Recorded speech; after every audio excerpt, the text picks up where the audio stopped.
El profesor Jorge Asís, ¿cómo le va? Mi amigo Rosarino, ¿cómo está? El miércoles por obvias razones no estuvimos, así que un placer verte. ¿Cómo viviste el tema Maradona?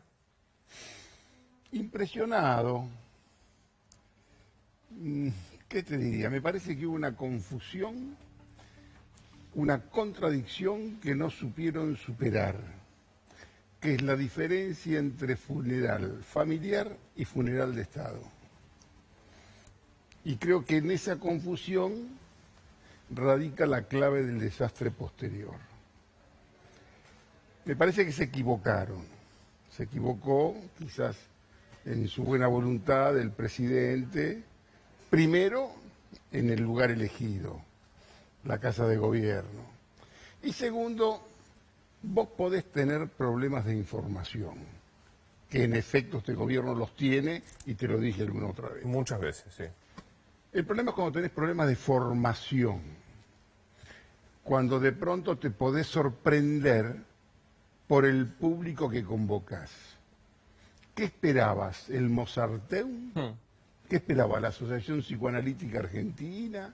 ¿Psicopedagogas? ¿O no sabías que ahí iba a haber un clima espeso de barra brava? Ese clima espeso de barra brava es lo que se desborda. Y después me parece que viene lo peor en síntesis de esta historia, que es la echada de culpas, el intento justificatorio del desastre.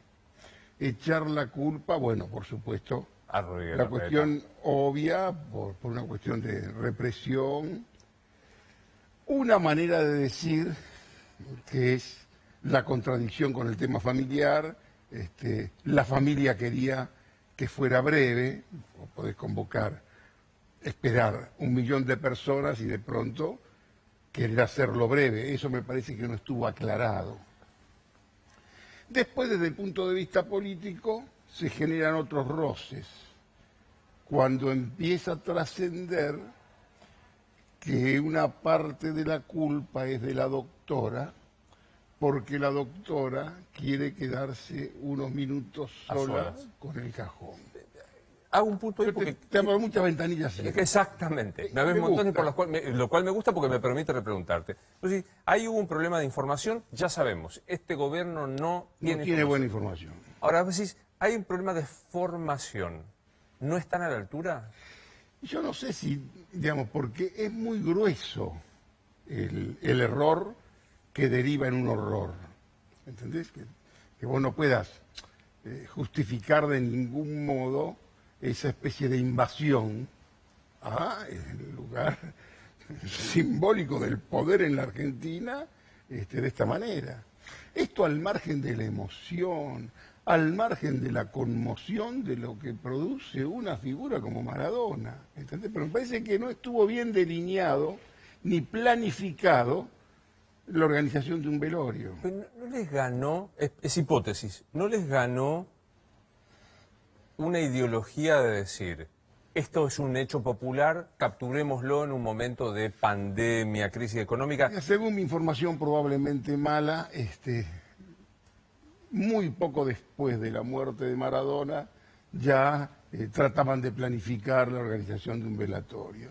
Pudo haber ocurrido eso, pero yo prefiero no pensar lo peor, porque sería verdaderamente casi subestimar a los protagonistas. Y aparte vos sabés que a mí, a un tipo que pasa un mal momento, no me gusta castigarlo. No te gusta. En el suelo no pegás. No me gusta castigarlo.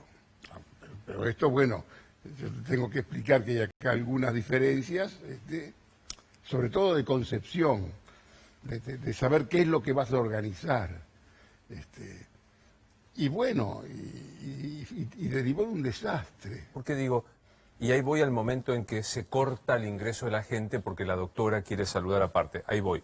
Yo digo, llegaron a trepar a las rejas de la Casa Rosada, que eso, imagínate, no te digo en Casablanca o los Campos del Liceo, no pasa en Paraguay. Pero era una ceremonia espesa de barra brava. Vos lo que convocás con Maradona es un hecho popular. Es un hecho que tiene mucho que ver con el mundo del fútbol, claro, pero también con lo más cuestionable del mundo del fútbol, que tiene que ver con eso. ¿Qué esperabas? ¿Podías esperar otra cosa? No. ¿Un orden? y la imagen de un presidente hablando por megáfono, y después la echada de culpas, la imposibilidad de tener un diálogo con la señora Maradona, la señora Claudia, porque casi no podían ni siquiera hablar solos, porque había bastante gente que también opinaba. Y ahí se te armó un embrollo, ¿entendés? Porque no podías... ¿Y qué es lo que temían? Que nunca te lo van a decir. ¿Qué temían? Te lo digo ahora aquí, esto sí que es información. Temían que la señora Claudia hiciera alguna declaración, como por ejemplo, quieren hacer un uso político. No, eso se temía, porque ya la situación se había desbordado. Y es una lástima, porque hoy el gobierno está en un mal momento. Basta con ver el rostro del poeta impopular en la conferencia de prensa, hoy que tiene un rostro cargado, y por información te digo, van a querer salir con anuncios.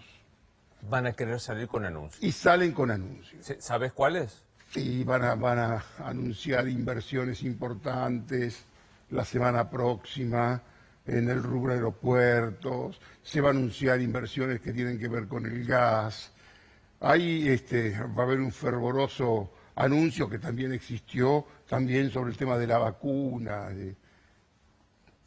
Pero hay una especie de sino trágico, ¿entendés? Que tiene que ver con esa frase de cabecera mía repudiable, que todo te sale absolutamente mal.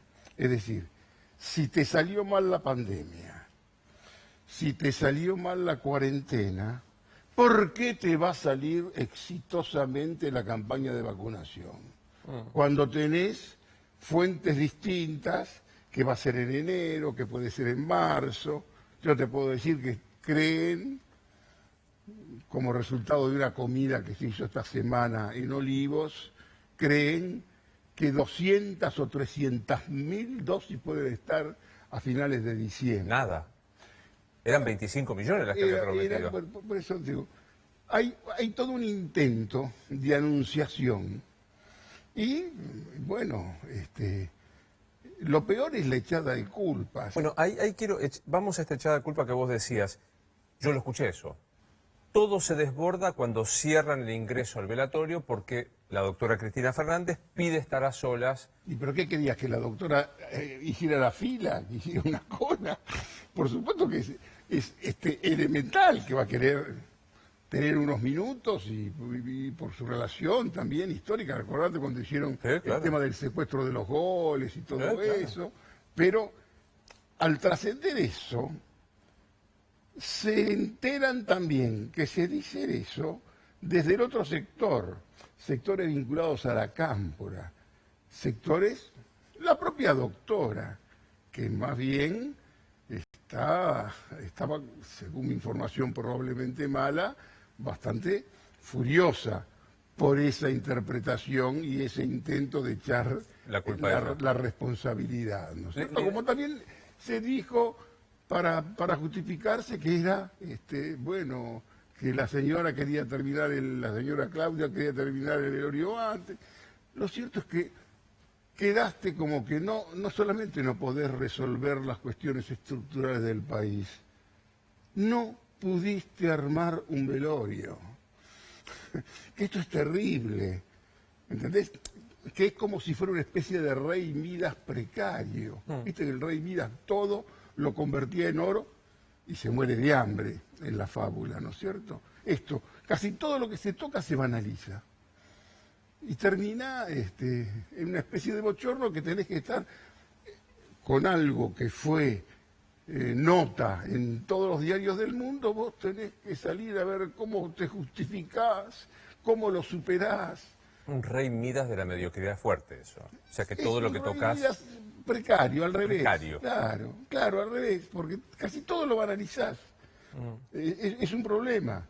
¿Y qué es lo que pueden decir? Porque acá no se trata más de echar culpas, basta de culpas, de buscar culpables en Argentina, por favor, porque esto es casi una reacción de Pavlov natural, ¿entendés? Es decir, siempre en vez de ver qué es lo que pasó, a ver a quién se culpa. Claro. Ahora, yo hoy empezaba el programa y te cité otra vez cuando vos dijiste hace mucho tiempo, cuando nadie se animaba a decirlo porque había 80% de credibilidad, el presidente habla demasiado, dijiste vos. Y si vos hablas mucho, tenés que decir algo interesante. Algo genial alguna vez. Alguna vez tenés que decir. Bueno, hoy a mí me sorprendió ver al presidente, después de lo que pasó ayer, pedirle a la gente que tenga distanciamiento social. Bueno. O sea, es que yo dije, ¿pero qué es eso? Que no audacia. Eso es, en cierto modo es audacia. Es casi declarar inexistente esa sensación colectiva generalizada y vos, como si no ocurriera eso, vas al frente. Es decir, haces un montículo con todo eso que se te puede cuestionar y esto no existe más.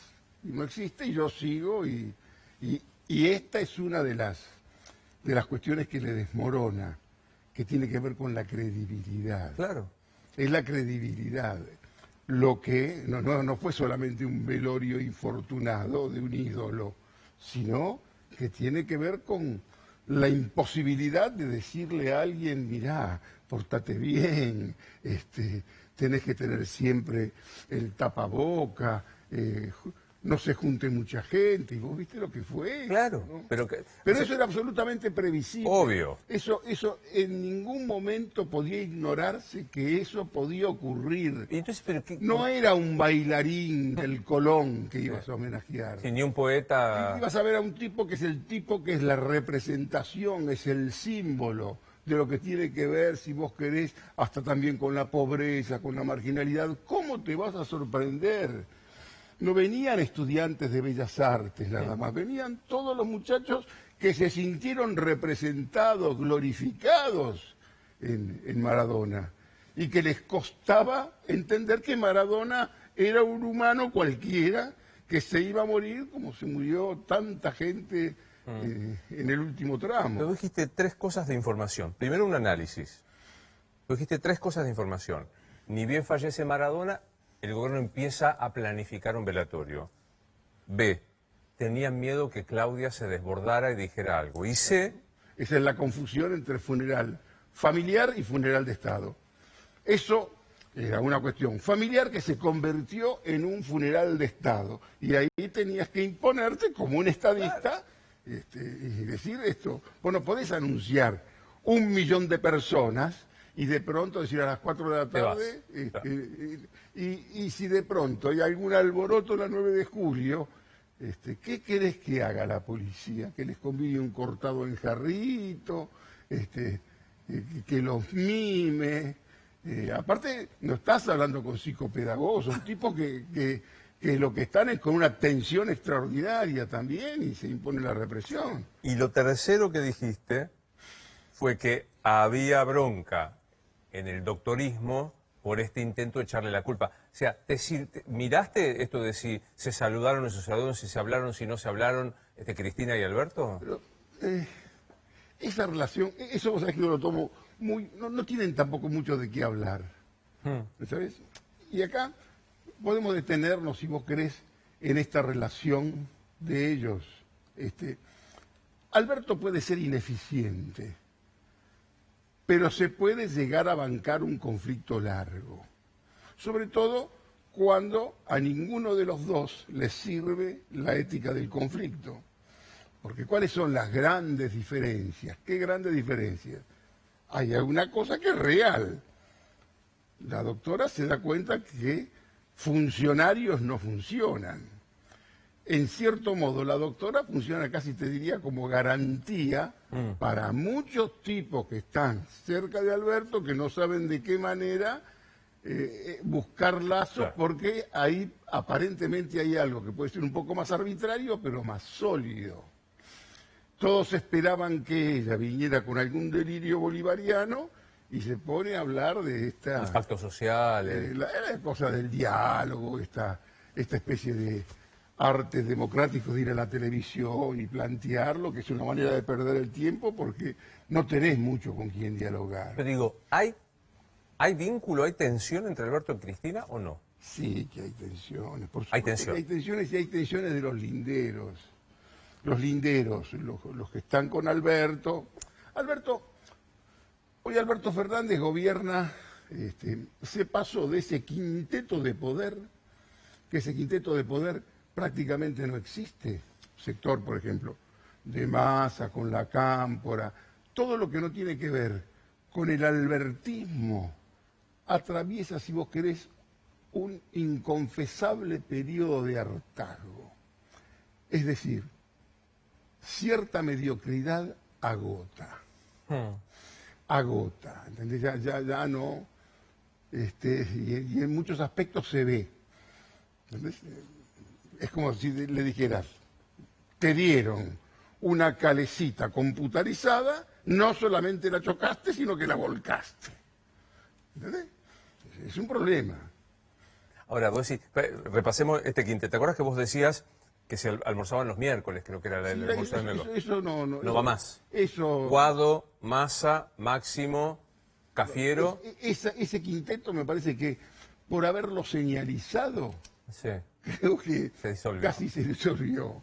Hoy no, se maneja el gobierno, lo que es del gobierno, directamente desde Olivos. ¿Pero con quién gobierna Alberto? Con ¿Quiénes son? Eduardo Valdés, con Vilma Ibarra, con el secretario Vitovelo Vitovelo. y con Zapatitos Blancos Gustavo Vélez. Y después, temas puntuales. Temas que le interesan al gobierno, 4. Alberto, 4.